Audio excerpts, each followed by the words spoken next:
Good morning, everyone. I'm Councillor Stephen Atkinson, the proud leader of Lancashire County Council and the proud leader of the Reform Group at the Local Government Association. Thank you for joining us this morning and taking local government so seriously. In all my years of being a councillor, I have never known such scrutiny in local government by the national media. If only the media had played its part previously with similar scrutiny of Tory, Labour and Lib Dem run councils, then maybe they would have left the councils in a better financial position. On May the 1st, the country voted for change. They voted for reform. Our DOGE philosophy of saving money has been a guide throughout every day in office, along with priority, which is to deliver better outcomes and better frontline services for our residents. Helping us bring all this together has been a committed head office team who I'd like to personally thank. And it's my great pleasure to welcome the head of UK DOGE and the Deputy Leader of Reform UK, Richard Tice, MP.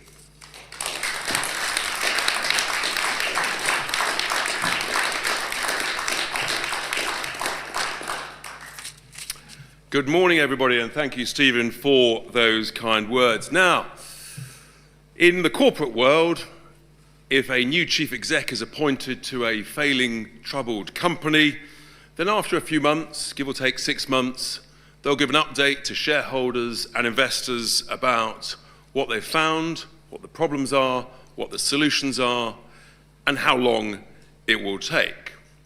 The other analogy I'll give you is the footballing analogy. And essentially, we are 12 minutes into a 90-minute match. The ground is a bit dodgy because of the previous failing administration and management. The pitch is soggy. The ball's a bit wet and a bit soft because the establishment referee hasn't blown it up properly. But we're pushing on.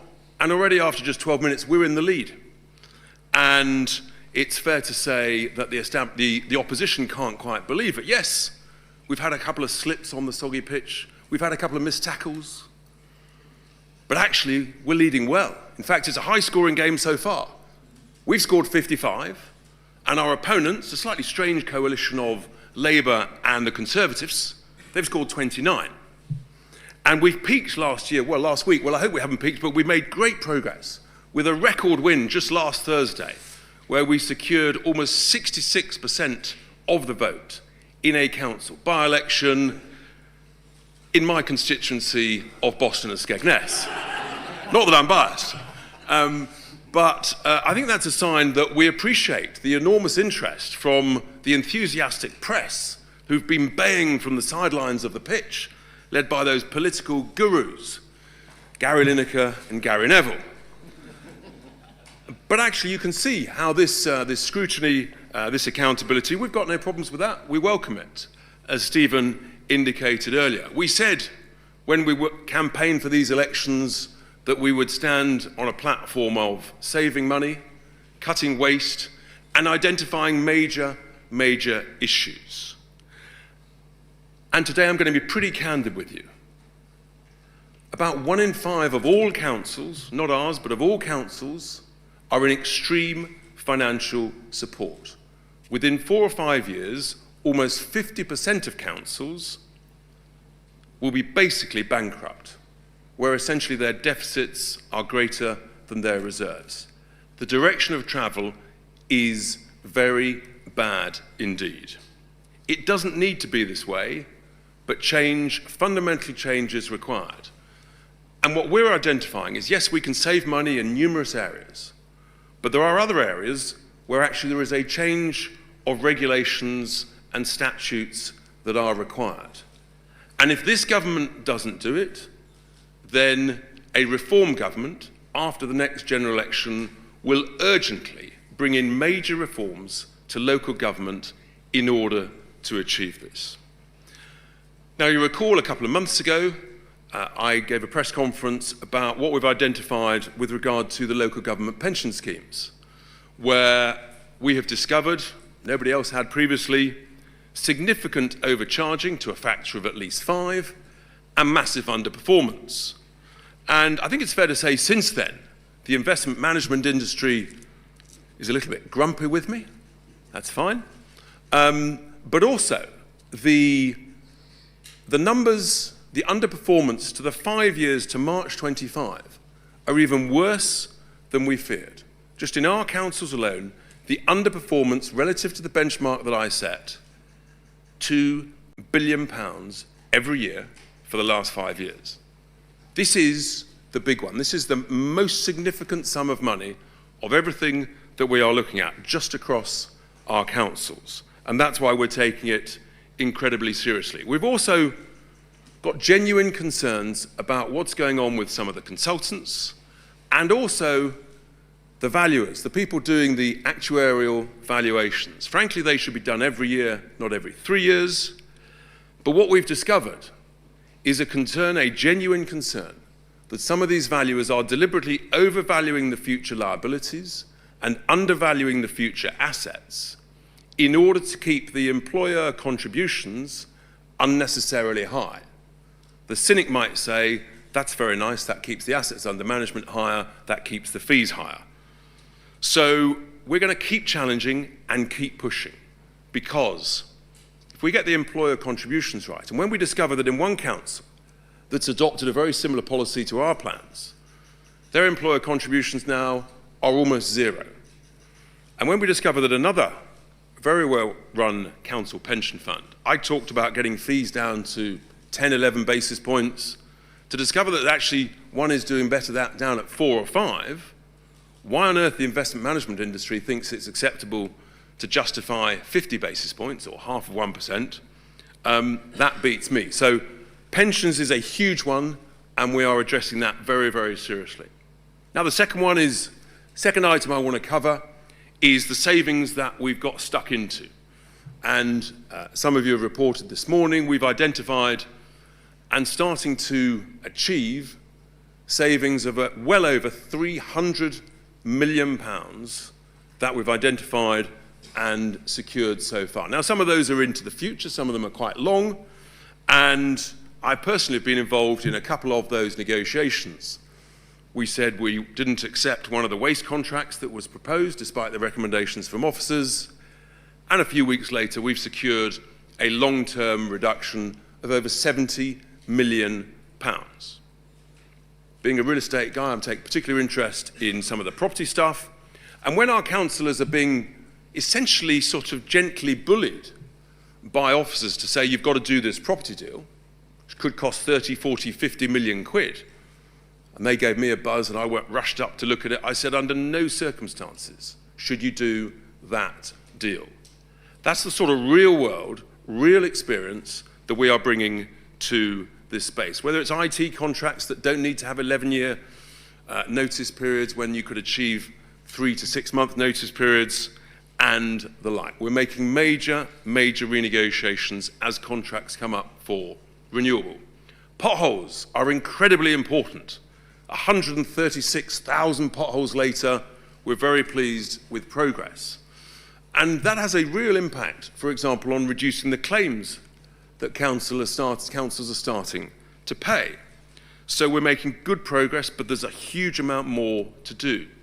Some councils have resurfaced or repatched 500,000 square metres of roads and paths. So we are making significant progress. And we're discovering stuff all the time.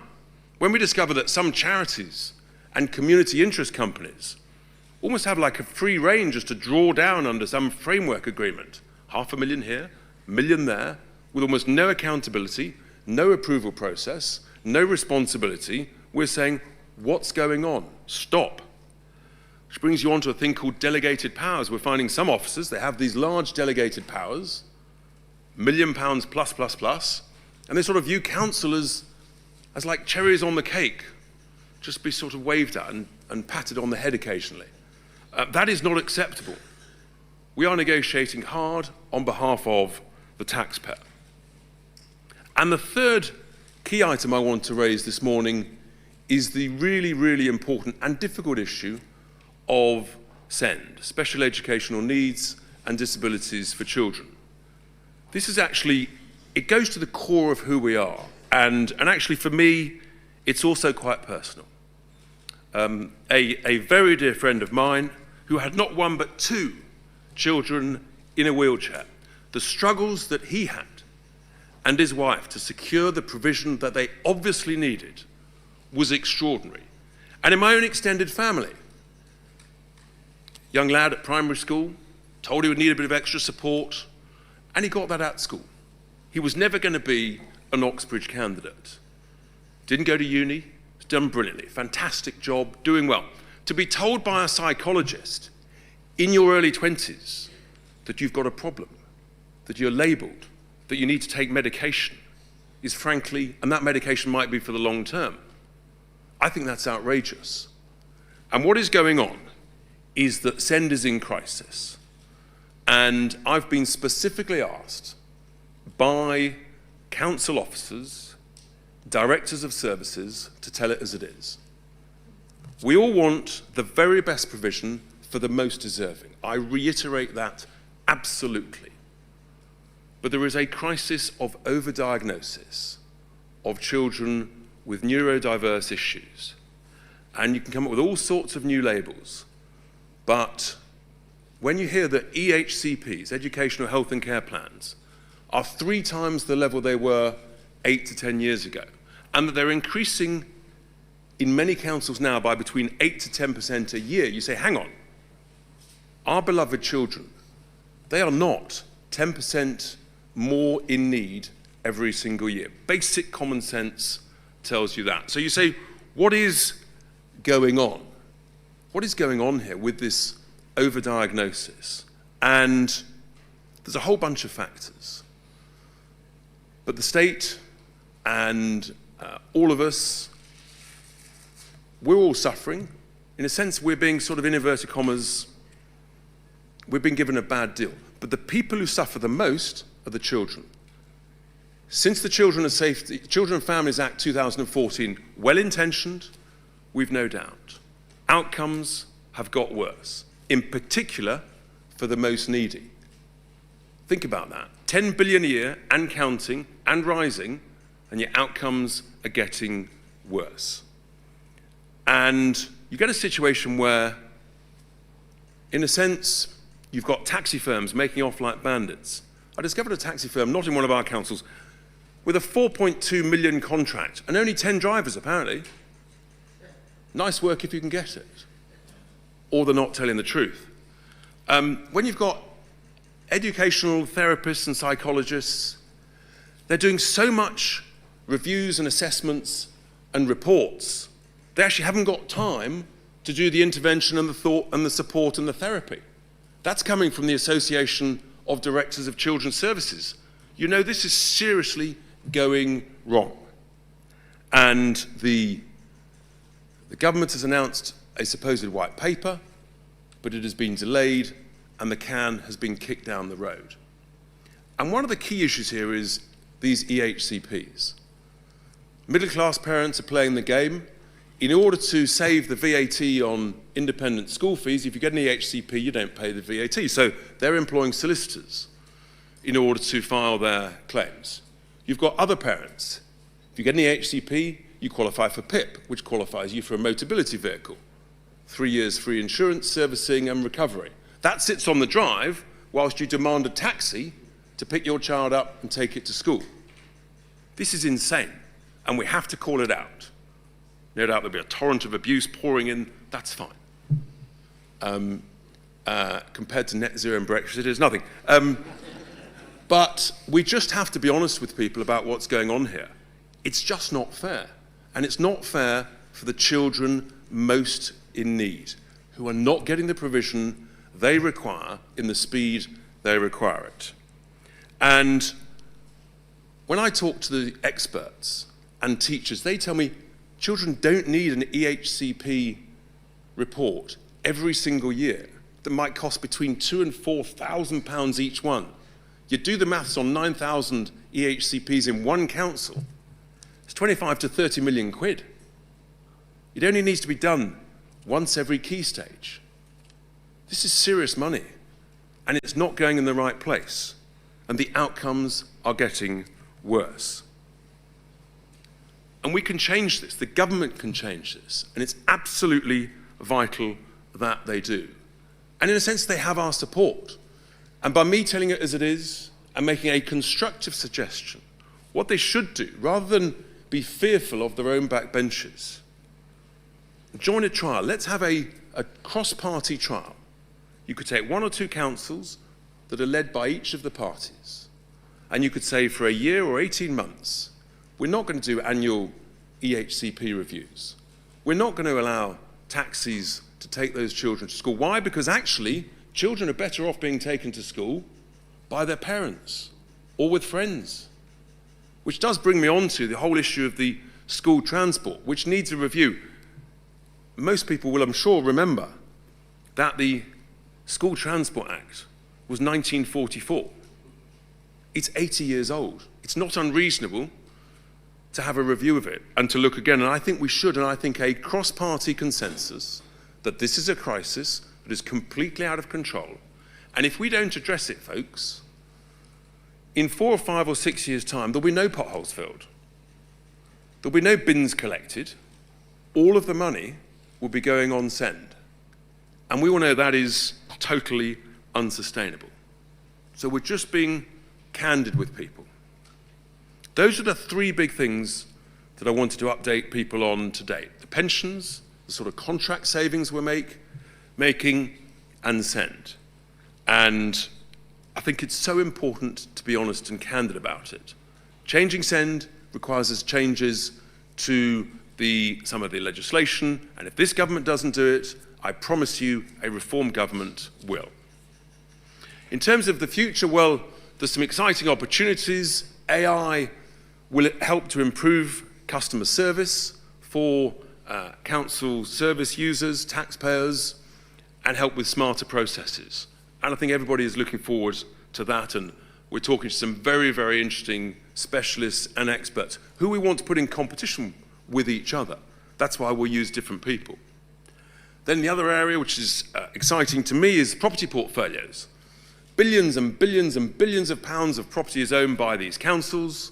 Last Friday, I looked down a list of 1,000 properties in just one council.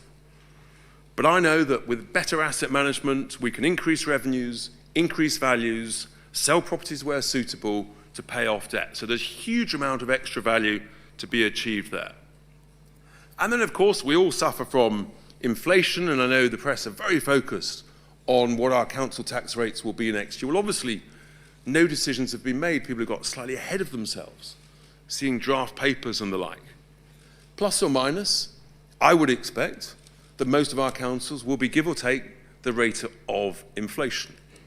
But we're not happy with, in a sense, at whatever the level is, we're constantly seeking savings, which is why we're so focused on these key issues.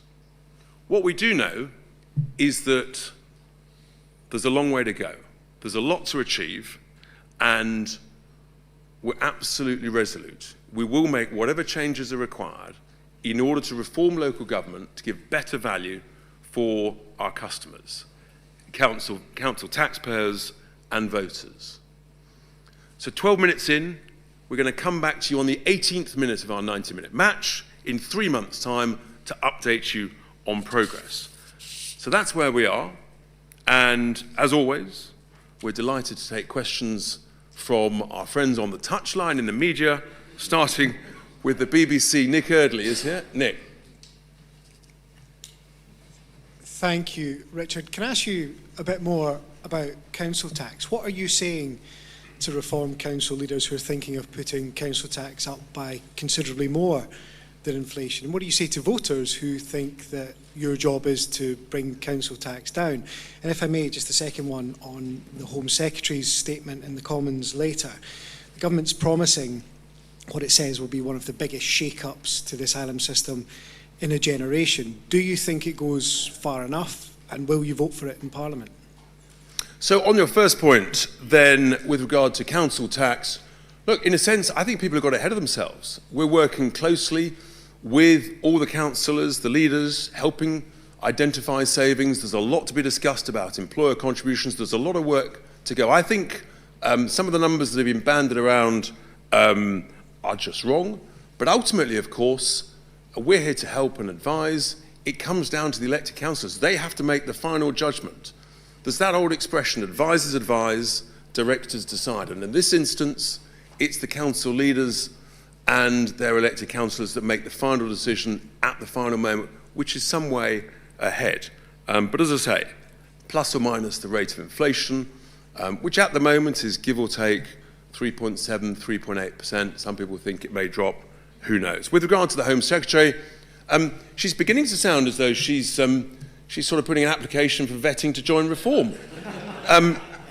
The reality is, however well-intentioned the Home Secretary is, A, she hasn't got the support and confidence of her own party, but B, while still being a member of the European Convention on Human Rights and still having the Human Rights Act in its current form, she just won't be able to deliver what she's talking about. I do think it's slightly ironic. If we had said 2 months ago in our party conference what she said over the weekend, we'd been caused all sorts of nasty, beastly names.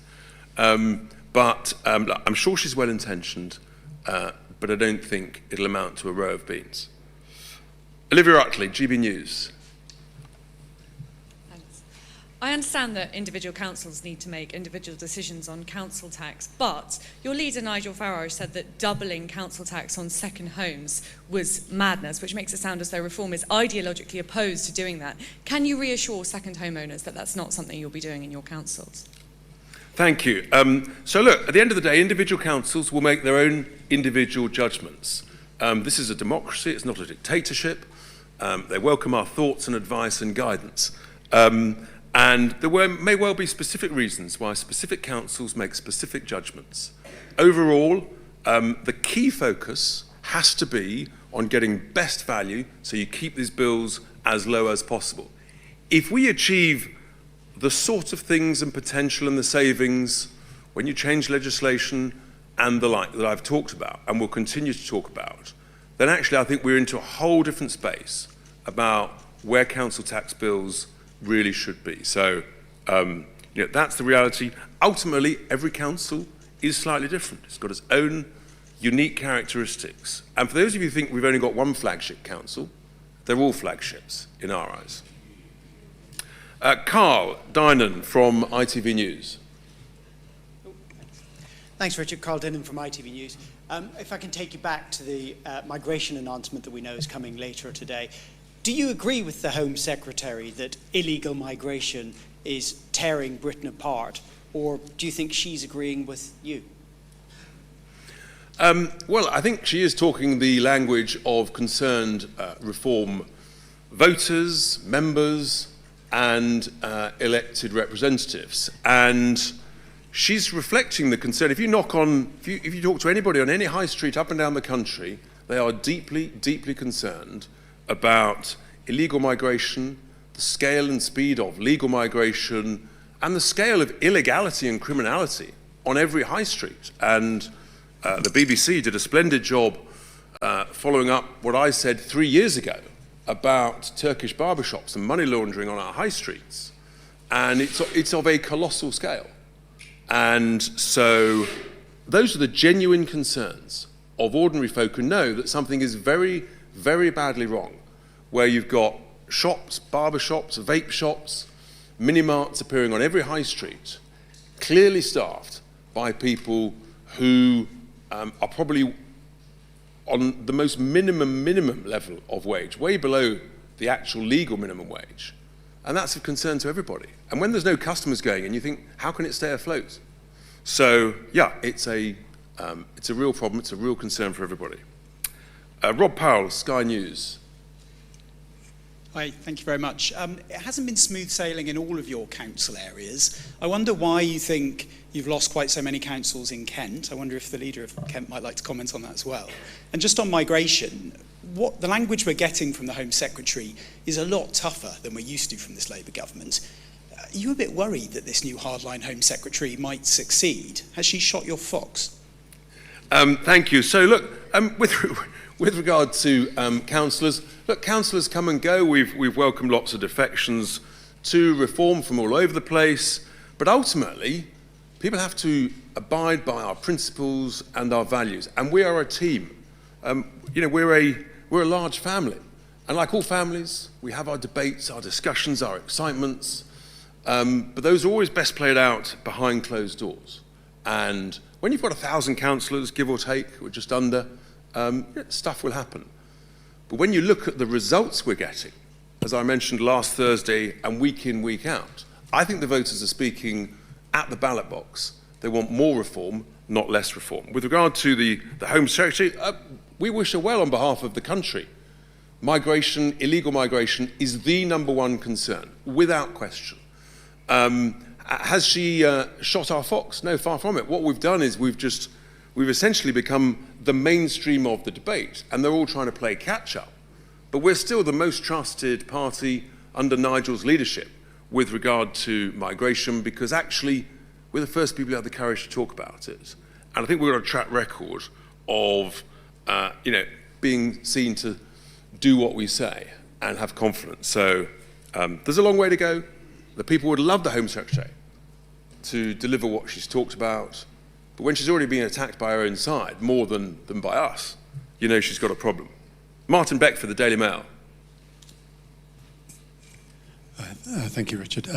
One of your councils, Leicestershire, announced recently it's paying consultants £1.4 million to carry out a cost-cutting review.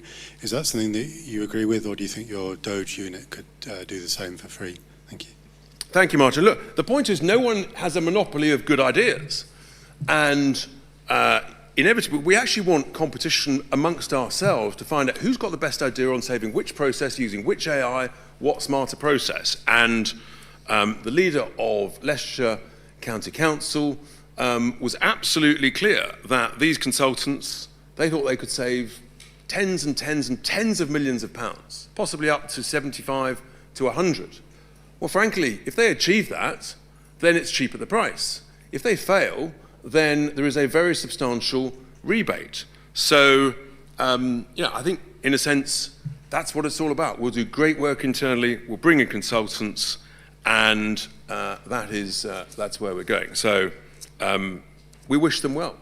And there are many other consultants who are approaching us, as you can imagine, and in a sense, it's a case of choosing who do we think is actually going to deliver.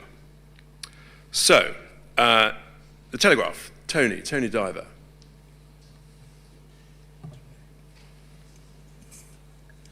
Thank you, Richard. Tony Diver from the Telegraph. Can I ask you a bit more about this point that you made on parents who are trying to dodge VAT on private schools by having their children signed up as SEND? Can you just explain exactly how that works? And do you think there should be consequences for solicitors who participate in that? And can I just ask one more on the immigration, just really directly, will Reform UK vote for these proposals if they're tabled in the House? Will you give them your votes? So look, this is what happens when, smart people will find a way around daft legislation. And this is the inevitable consequences of Labour's absurd policy of charging VAT on independent school fees. It's raising the square root of not a lot, and now actually it turns out it's costing vast, vast amounts. So the best thing the Labour government could do, alongside other reforms to send, is to scrap VAT on school fees, which is not generating anything. It's imposing greater pressure on schools and greater pressure on the SEND system. Look, with regard to the Home Secretary's proposals, let's see what is brought forward. I mean, who knows? She might need our support to get it through. Christian Calgie from The Express. Hi, Richard. Very simply, does Reform agree with the latest announcement we heard this morning from the Home Secretary over plans to nick watches and jewellery and heirlooms from migrants who arrive illegally? Yes, I mean, I don't know whether that's been properly reported or what. I think what people's overriding concern is if someone can pay a couple of £1,000s to a people smuggler to get a boat to enter this country illegally, I mean, bluntly, why should the British taxpayer pay any legal aid to them? They've broken into the country. If they've got that money to pay a people smuggler, well, then they can find a friendly lawyer or a nice charity who will do the work for them. Why should the taxpayer pay? It's not right. It's costing us an absolute fortune, and it's the most needy in British society who suffer the consequences.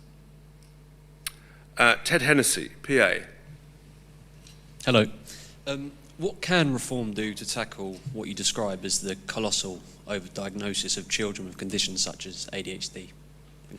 Yeah, thank you. So from the experts and the teachers that I've spoken to and the officers, the best thing to do actually is to push it, almost all of it, back to the schools. The schools know best, the teachers know best, and to stop labelling people. Just say, you need a bit of extra support. You might need a bit of extra time. You've got to the mad situation now where children who don't have any form of label are now starting to feel left out. They're feeling that, in inverted commas, they're the normal minority. This is insane. And that it's becoming a sort of school joke. And I'll just raise one more point. The sight of children in classes wearing ear defenders, I'm sorry. This is just insane. It's got to stop. The teachers want it to stop. The heads want it to stop. It's not the right way forwards. And I just repeat, the simple conclusion, the simple overall summary is that outcomes are getting worse. And there's, in a sense, the reason why a trial is probably the right way to go is actually, given where it's got to, much better to try something for a year, 18 months, see what's working and what needs tweaking, than take ever more years before coming up what you think is the perfect legislation. And that's our offer to the government. Noah Keat at Politico. Thank you very much. Along with SEND, clearly another huge part of any council's expenditure is social care. How optimistic are you about the Louise Casey Commission on adult social care being effective and being successful? Clearly there have been some cross-party talks at a national level. Do you think they can work any further, or will, like lots of these cases, it get kicked down the road? We're not in favour of kicking anything down the road, and we're delighted to work on a cross-party basis, seeing the experiences that we're having in our 12 councils, and we're working with new providers, different providers who think they can provide a better service in a different way, more cost effectively, and in a sense, the beneficiaries are those most in need. And that's why governments mustn't kick it down the road. Try things, do things differently, welcome new ideas, changes to practice, smarter processes. All these things are what's needed, and I think what voters want. They don't want things kicked down the road. Lucy White, Bloomberg. Thanks, Richard. Given that some of my colleagues have already alluded to that you have faced hurdles with the DOGE experience so far, how much do you think, and what lessons do you think could be transferred from your local council experience to if you were to face these same issues at a central government level? And how might you combat some of the backlash that you're likely to face at a central government level to making those same types of cuts and savings? Thank you. Well, look, we are, at all stages in life, we never stop learning, and we should have the courage to accept that. And we're learning those who are being enormously helpful and those who might have a little more sort of, shall I call it, questions. That's fine. And I think that as we keep making progress, if we do what we're intending to do, which is provide better service, better value, then more voters will vote for us, and ultimately a general election that we intend to win and win big, then all of those in the public sector need to recognise that's the will of the people. And we can't carry on like this.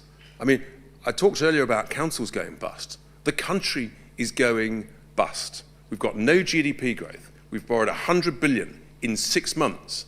The bond market's pretty upset last Friday when they realised that the Chancellor has not a clue what she's doing and how to create growth and how to stop spending. So I would say to everybody in the public sector, actually reform is needed, change is needed, work with us, let's deliver that, let's use smarter processes, let's use the excitements of AI, and we can deliver better value and get this country and this economy growing again. We all remember 3.5%, 20, 30 years ago. We can do that again. Otherwise, it's not looking good. Tim Stanley, the Daily Tea. Oh, I've knocked my copy over. Sorry. Jennifer Williams. Hi, hello. Two microphones. It's like I'm giving the press conference, isn't it? On immigration, Thatcher said that the best tribute to her was Tony Blair. Is the Home Secretary a tribute to reform? And on local government, we know that we are where we are because of austerity, right?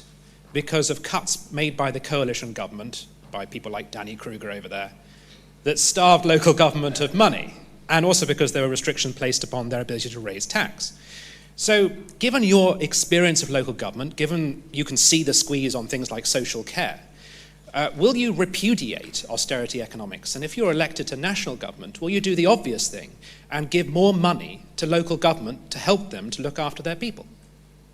So with regard to your first point, look, ultimately, let's see what the Home Secretary delivers. But, copying is the greatest form of flattery.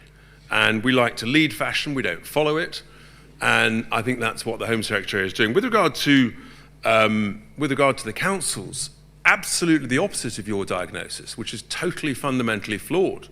It is just the callous waste of money on processes and things and reports and reviews and assessments that are not needed.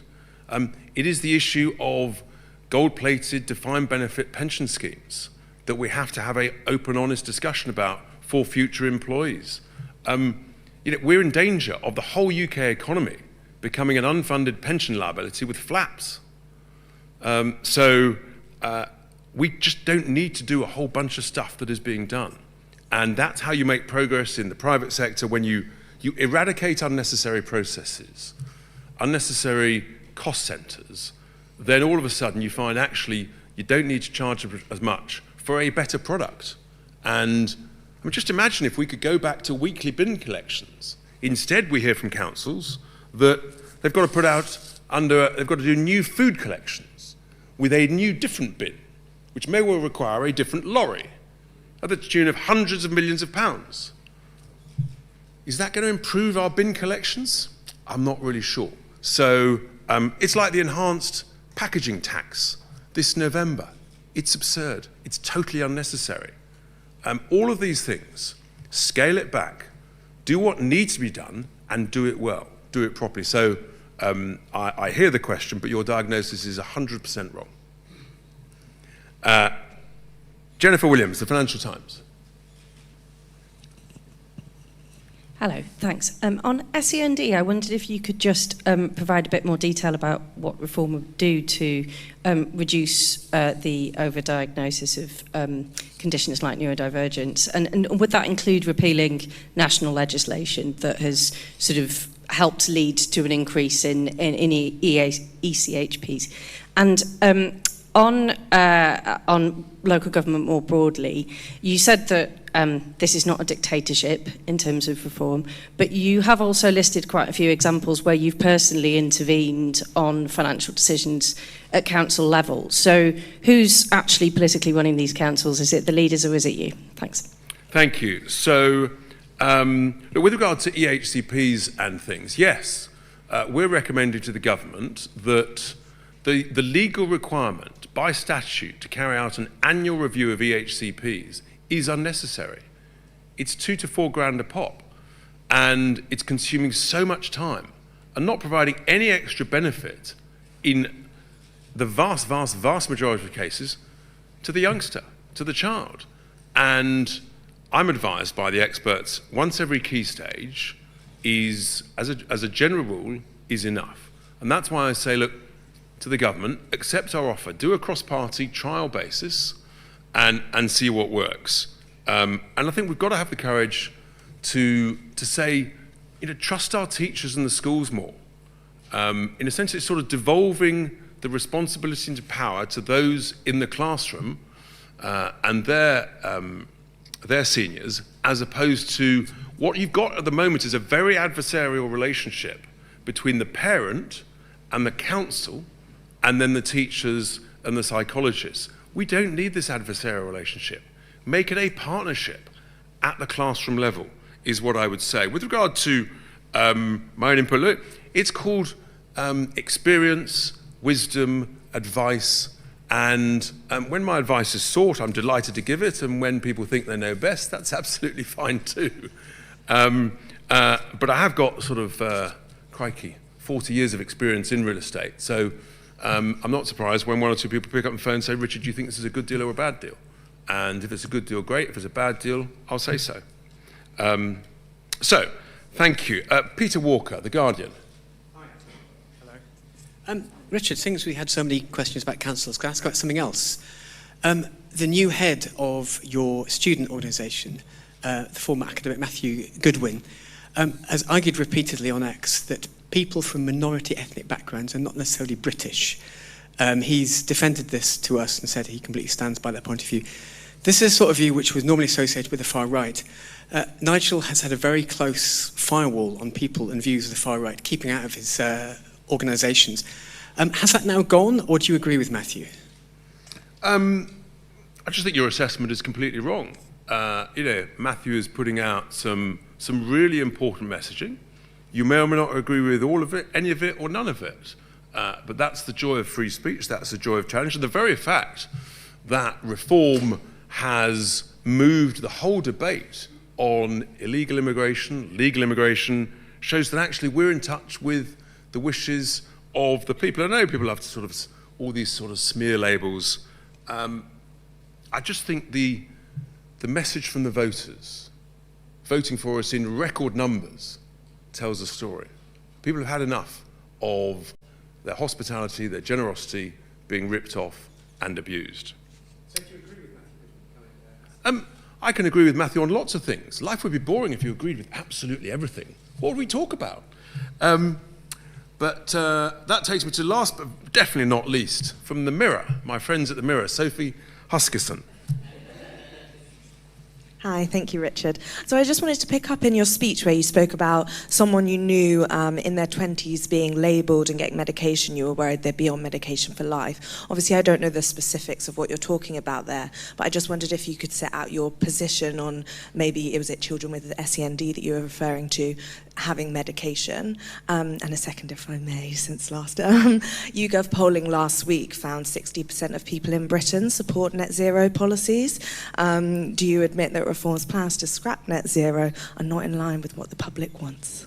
So, look, with regard to the individual case I mentioned, if someone's being really successful, they've gone all the way through school, and in a sense they've benefited from the extra support in the classroom that I touched on just now, to then be told you've got a problem in your 20s which requires medication, and that might be for the long term, you start to question, what's going on here? Is it the vested interest of the pharma companies? Is it the vested interest of the psychologists wanting more work? I mean, this is a successful young individual. It's beyond me. When that individual says to me, what's going on? I mean, it cuts pretty deep. And I'm thinking, well, if that's just one example, and then you're hearing of children, and I mustn't generalize, there are cases where it is appropriate. I just feel that there's an overdiagnosis, there's an over-medication, and we have to ask deep searching questions on what's going on here. With regard to net stupid zero, well, again, we've moved the debate. 3 years ago, I was not allowed to talk about it at all. But now, actually, I think voters are voting with their feet. The fact that we're winning all of these by-elections, and I hear your poll, well, polls are polls. I know you'll throw that back at me, but the reality is, when an energy boss admitted 3 or 4 weeks ago that even if the price of gas goes to zero, the price of electricity bills at the next election will be equal or higher than they currently are, you know we've got a problem. When a senior industrialist says to me, we are in danger of losing 1 million industrial jobs before 2030, you know we've got a problem. When someone else says to me that the vast majority of the UK automotive market may struggle against overseas competition, from EV vehicles, that could be 500,000 jobs alone. You know we've got a problem. So is everybody agreeing with us on that? No. Have we got a problem? Absolutely. And even the government accepts there's a major problem with energy prices. And if we don't change course, there's nothing they can do about it. One last. Thank you, Mr. Tice, for taking my question. Benji High with LBC. You've been quoted recently as saying the whole point of DOGE is about the philosophy of saving money. I'm just wondering how much of this is optics, press conferences and backdrops and such, versus hard graft. Have you actually carried out audit work on reforms councils? Do you have a data sharing arrangement with Kent, for instance? And secondly, we've been speaking to one of the Kent councillors who was suspended in the wake of that leaked call. He's called the local party leadership toxic. LBC has uncovered numerous examples of reform councillors using a choice language on social media. I'm just wondering whether this vision that you're trying to sell is already tainted. Far from it. I think what we've shown today is that we're making great progress. I mean, we've identified on the pensions issue something that no one else has talked about because we're just smarter and better. And, I mean, we don't spend all week doing press conferences. I can tell you, this great team and everybody else, the work that is going on, it's truly humbling, actually. It's 24/7. When I message people at 5:30 in the morning, the amount of times I get a rapid reply and the expertise we've got. So across the board, we're making great progress. And DOGE is a philosophy of saving money that I say to all of our councillors, any brilliant idea that you can have to help save money, that is what we've got to do. And with regard to those who've left our family, it's probably not surprising they might have different views and words, and that's fine. That's the nature of it. Politics, it has its joys, its excitements, and occasionally a bit of rough language. You experienced that on the football pitch as well. Thank you very much, everybody. Thanks for being here.